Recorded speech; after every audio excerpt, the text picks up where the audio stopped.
क्षितिज भाग 2 के आज के एपिसोड में आपका स्वागत है।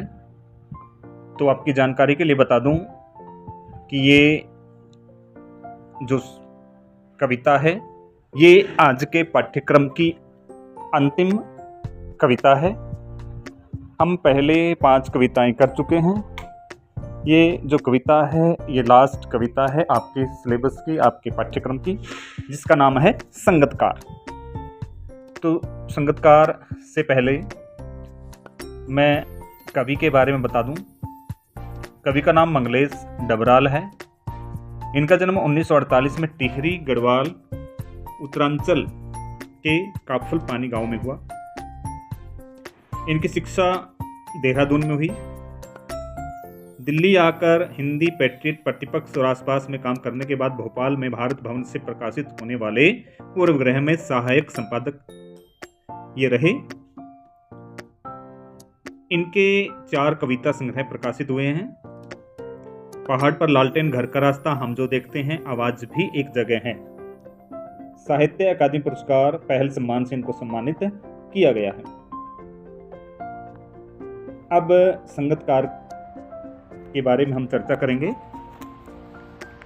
तो प्यारे बच्चों, मैं बता दूं कि संगतकार कविता में कवि ने उन व्यक्तियों के महत्व को दर्शाया है जो मुख्य गायक के स्वर में स्वर मिलाकर उसके स्वर को गति प्रदान करते हैं।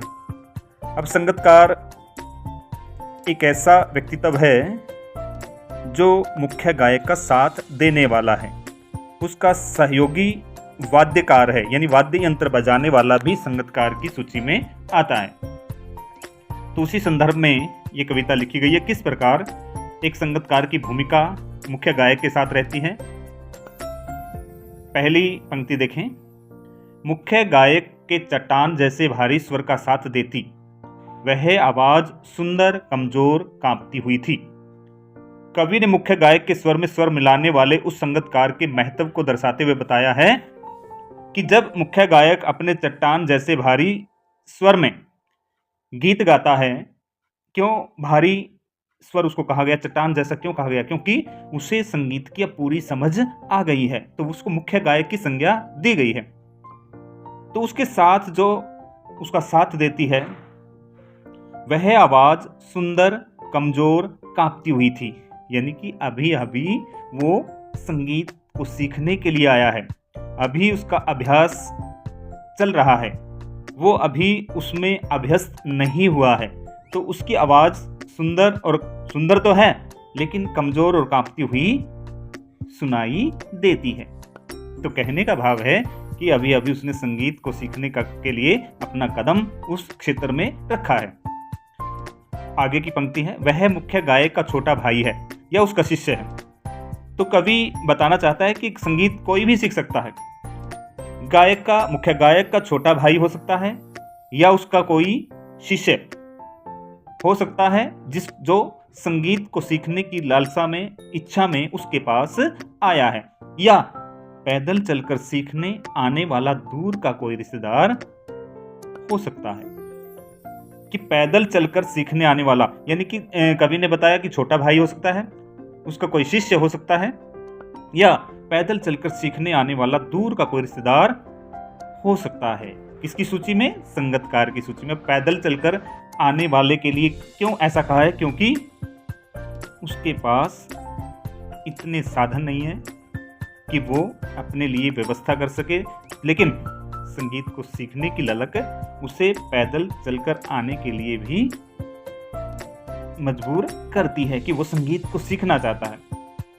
आगे कहा है, मुख्य गायक की गरज माने आवाज में वह अपनी गूंज मिलाता आया है प्राचीन काल से।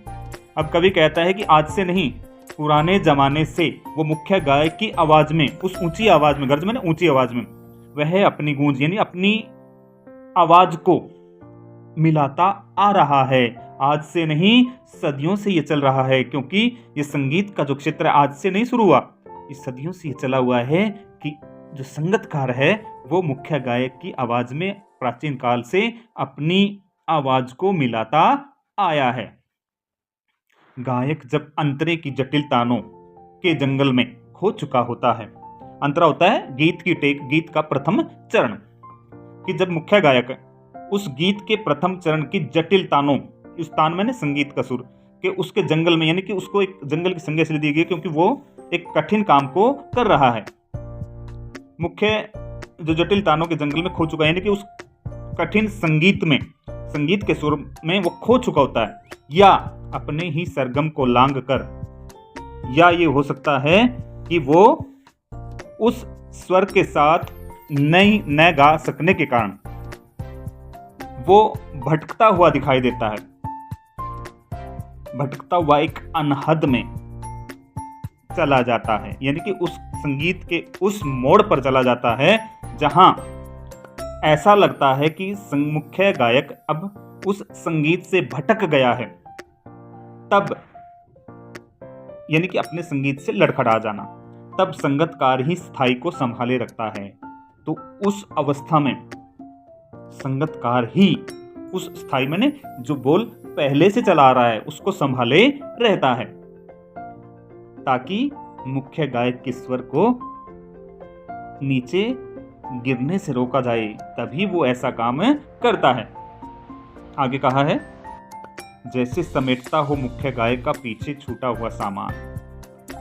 जब ये मुख्य गायक के स्वर को संभालने का काम करता है, उस स्थाई को संभालने का काम करता है, तो कैसे दिखाई देता है, कैसे लगता है, जैसे मुख्य गायक अपना कोई सामान पीछे फेंक आया हो या उसका सामान पीछे रह गया हो और उस सामान को समेटता हुआ दिखाई दे रहा है। अब सामान की संज्ञा संगीत के उस स्वर को दी गई है जहां मुख्य गायक अपनी सरगम को लांग कर भटक जाता है। तो वो सामान कौन समेटता है? संगतकार ही उसको समेटने का काम करता है। जैसे उसे याद दिलाता हो उसका बचपन, जब वह नौसिखिया था, कि उसे उसके बचपन की याद दिलाता है जब वो संगीत सीखा करता था। जब मुख्य गायक संगीत सीखा करता था उस समय की याद वो उसे दिलाकर एहसास कराता है कि वह जब नौसिखिया था, नया नया संगीत को सीखने लगा था, उस समय की याद उसे दिलाता है। कब? जब वो मुख्य गायक के संगीत के स्वर को, उसकी स्थाई को संभालने का काम करता है और उसके सामान को समेटने का काम करता है। तो वो कवि कह रहा है कि उसे याद दिलाना चाहता है कि बचपन में, बचपन का मतलब यहाँ जब वो संगीत को सीख रहा था, जब वो नौसिखिया था, यानी कि अभी अभी वो नए नए संगीत को सीख रहा था, तो उसकी याद दिलाता हुआ दिखाई देता है। तार सप्तक में जब बैठने लगता है उसका गला, तार सप्तक संगीत का उच्च स्वर होता है, तो मध्य स्वर से ऊपर का स्वर तार सप्तक कहलाता है। जब मुख्य गायक की आवाज कुछ बैठती हुई सी लगती है, यानी कि संगीत का उच्च स्वर पर जब मुख्य गायक पहुंचता है उसका गला बैठता हुआ प्रतीत होता है और ऐसे लगता है कि प्रेरणा अब उसका साथ छोड़ रही है। लगता है कि उसका उत्साह अब खत्म हो जाएगा, अस्त होता हुआ, यानी कि उसका उत्साह अब खत्म होने वाला है। आवाज से राख जैसा कुछ गिरता हुआ, और ऐसे लगता है कि जैसे वो संगीत की लौ बुझने वाली है और एक राख जैसा कुछ गिरता हुआ दिखाई दे रहा है, यानी कि जब आग बुझने को होती है तो राख बन जाती है। ठीक उसी प्रकार उस आवाज में वो अभी गर्मी नहीं थी, वो आग नहीं थी और राख जैसा कुछ गिरता हुआ दिखाई दे रहा है।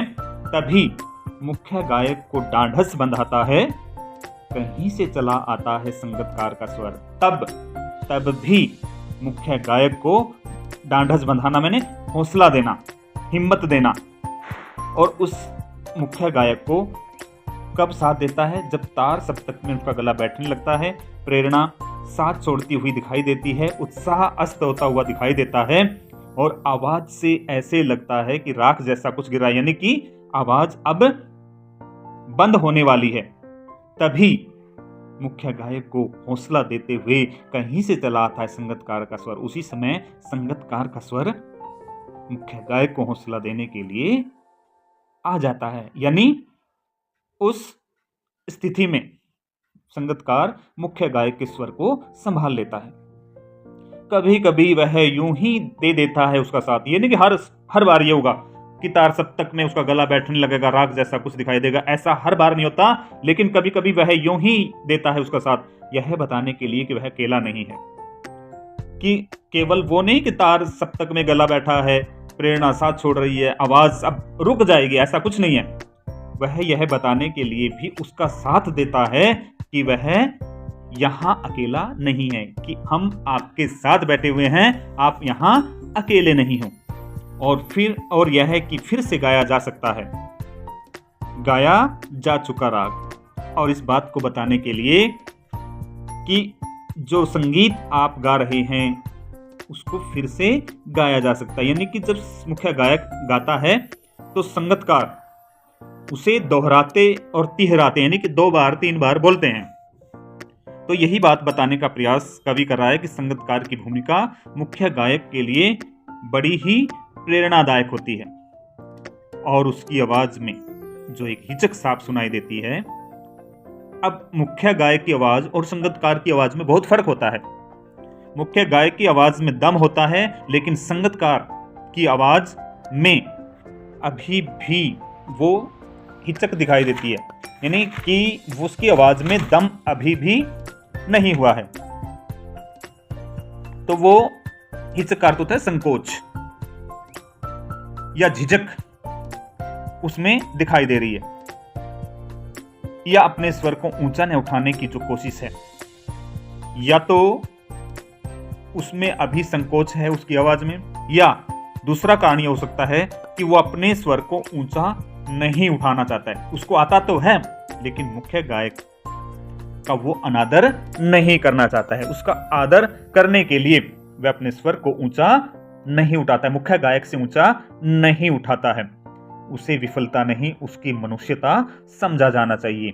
ये उसकी कमजोरी नहीं है कि वह हार रहा है, बल्कि उसकी मनुष्यता है, उसका बड़प्पन है, उसकी मानवता है, जो मुख्य गायक को सम्मान और इज्जत दे रही है। वह अपने स्वर को मुख्य गायक के स्वर से ऊंचा नहीं करना चाहता। क्यों?